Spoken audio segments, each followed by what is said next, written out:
মেহেক কিচেনে আপনাদের সবাইকে স্বাগত। হাজির হয়ে গেলাম আরও একটি সহজ রেসিপি নিয়ে।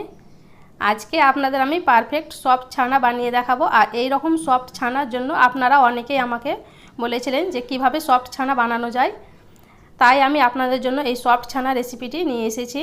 আর এই রকম সফট ছানা দিয়ে যে কোনো মিষ্টি বানাবেন খুব ভালো হয়।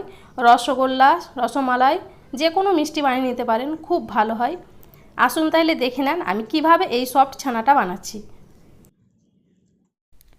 আপনি আমাদের চ্যানেলে প্রথমে সাবস্ক্রাইব করুন, তারপর বেল আইকনটি টিপুন, আর ভালো লাগলে লাইক, কমেন্ট, শেয়ার করুন।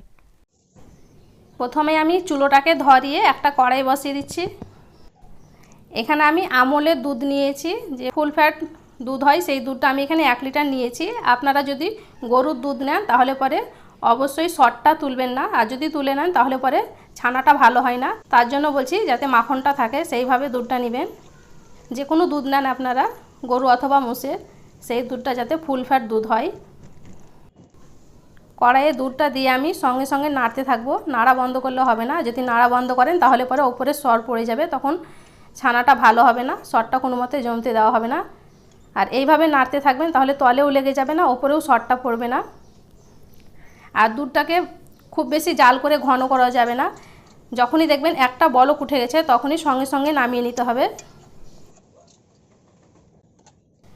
দুধটা ফুটতে শুরু করেছে, এবার আমি নামিয়ে নিচ্ছি। নামিয়ে আমি সঙ্গে সঙ্গে ছানাটা কাটবো না, একটু ঠান্ডা করে নেব, তারপরে ছানাটা কেটে নেব। এখানে আমি একটা বাটিতে নিয়ে নিচ্ছি 2 চামচ ভিনিগার। এখানে আমি সাদা ভিনিগারটা নিয়েছি বা সিরকা, আপনারা চাইলে লেবুর রস দিয়েও কেটে নিতে পারেন।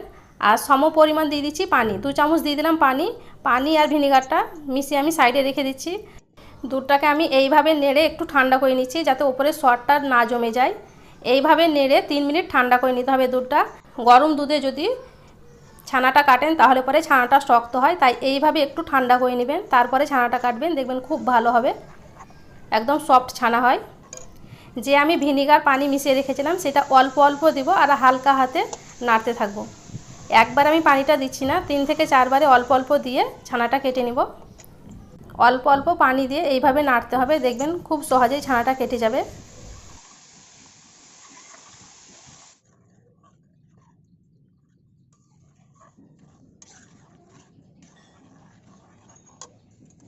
দেখেন কাটতে শুরু করেছে, দেখেন কতটা সফট হয়েছে, দেখে বুঝতে পারছেন।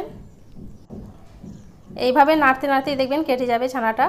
আর 1 লিটার দুধের জন্য 2 চামচ ভিনিগারই যথেষ্ট, ওর থেকে আর বেশি লাগবে না। আর যদি লেবু দেন তাহলে পরে 1 লিটার দুধের জন্য আপনার একটা লেবুর রস লাগবে। যখন দেখবেন এইভাবে কেটে গেছে তখন আর ভিনিগারের পানিটা দিবেন না। খুব যদি বেশি ভিনিগার দেওয়া হয় তাহলে পরেও ছানাটা শক্ত হয়ে যায়, তাই এইভাবে ছানাটা কেটে নেবেন। দেখেন ছানাটা আলাদা হয়ে গেছে, পানিটা আলাদা হয়ে গেছে। এইভাবে আমি কড়াইয়ে রেখে দিলে কিন্তু ভালো হবে না। দেখেন কতটা সফট হয়েছে, নরম একদম।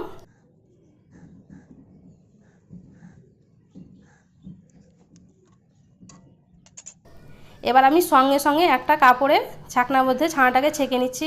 যদি কড়াইয়ে পানির মধ্যে রেখে দেওয়া হয় তাহলে পরে শক্ত হয়ে যাবে, তাই সঙ্গে সঙ্গে ছেঁকে নেবেন ছানাটাকে। দেখেন কতটা সফট হয়েছে ছানাটা। আর 1 লিটার দুধ এখন অনেকটাই ছানা হয়েছে। এবার আমি ঠান্ডা পানি দিয়ে ছানাটাকে এইভাবে ধুয়ে নিচ্ছি।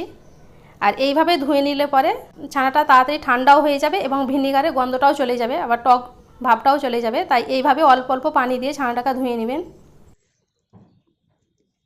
ছানাটাকে আমি খুব ভালো করে ধুয়ে নিয়েছি।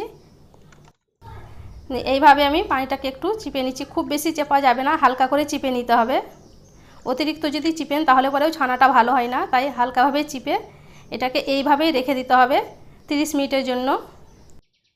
আর যেই ছানার পানিটা আছে এইটা অনেক কাজে লাগবে। এইভাবে ঠান্ডা করেও শুধু খেয়ে নিতে পারেন, অথবা সবজি তরকারি দিয়ে করে খাবেন, খুব ভালো লাগে। অথবা আর একবারও ছানা কেটে নিতে পারেন। 30 মিনিট হয়ে গেছে, সম্পূর্ণ পানিটা ঝরে গেছে। এবার আপনাদের দেখাচ্ছি আমি যে কেমন হয়েছে ছানাটা। দেখেন কতটা সফট হয়েছে, খুব সুন্দর হয়েছে। এইভাবে করে দেখবেন ছানাটা খুব সুন্দর হয়। আর এইভাবে যদি ছানা কেটে নেন তাহলে পরে সব মিষ্টিগুলাই ভালো হবে। রসমালাই বা রসগোল্লা যেটাই বানাবেন খুব ভালো হবে। দেখেন কতটা সফট হয়েছে। আর ছানাটাকে কখনোই অতিরিক্ত চিপে পানিটা বের করে দেবেন না, হালকা হাতে চিপে এইভাবে একটু রেখে দেবেন, দেখবেন খুব সহজে পানিটা ঝরে যাবে আর ছানাটাও খুব ভালো হবে। আশা করছি আজকের এই ছানা কাটা রেসিপিটি আপনাদের অনেক ভালো লেগেছে। ভালো লেগে থাকলে প্লিজ লাইক, কমেন্ট, শেয়ার করবেন। আমার চ্যানেলটি অবশ্যই সাবস্ক্রাইব করবেন এবং পাশে থাকা বেল আইকনটি অবশ্যই ক্লিক করবেন। সবাই খুব ভালো থাকবেন, সুস্থ থাকবেন। ধন্যবাদ।